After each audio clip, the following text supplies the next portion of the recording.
ایک دن ایک شخص حضرت علی رضی اللہ عنہ کی خدمت میں حاضر ہوا اور عرض کی، یا علی، ایمان کیا ہے؟ حضرت علی رضی اللہ عنہ نے مسکراتے ہوئے جواب دیا، ایمان 4 ستونوں پر قائم ہے: صبر، یقین، عدل اور جہاد۔ پھر اس شخص نے پوچھا، صبر کیا ہے؟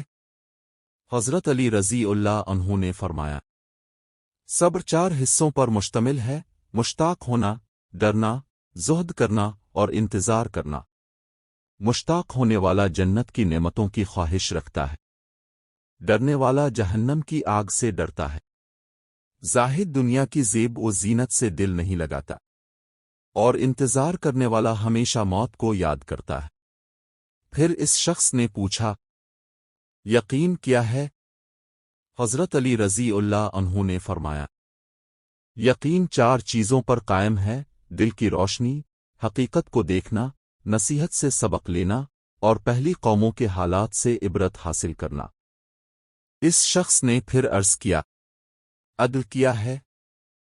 حضرت علی رضی اللہ عنہ نے فرمایا، عدل کا مطلب ہے نفس پر قابو رکھنا، غصے کو پینا اور ہر حقدار کو اس کا حق دینا۔ آخر میں اس نے پوچھا، جہاد کیا ہے؟ حضرت علی رضی اللہ عنہ نے فرمایا، جہاد 4 چیزوں پر قائم ہے: نیکی کا حکم دینا، برائی سے روکنا، حق بات کہنا اور ظالم سے نہ ڈرنا۔ حضرت علی رضی اللہ عنہ کی یہ باتیں سن کر وہ شخص رونے لگا اور بولا، یا علی، آج مجھے ایمان کی حقیقت معلوم ہو گئی۔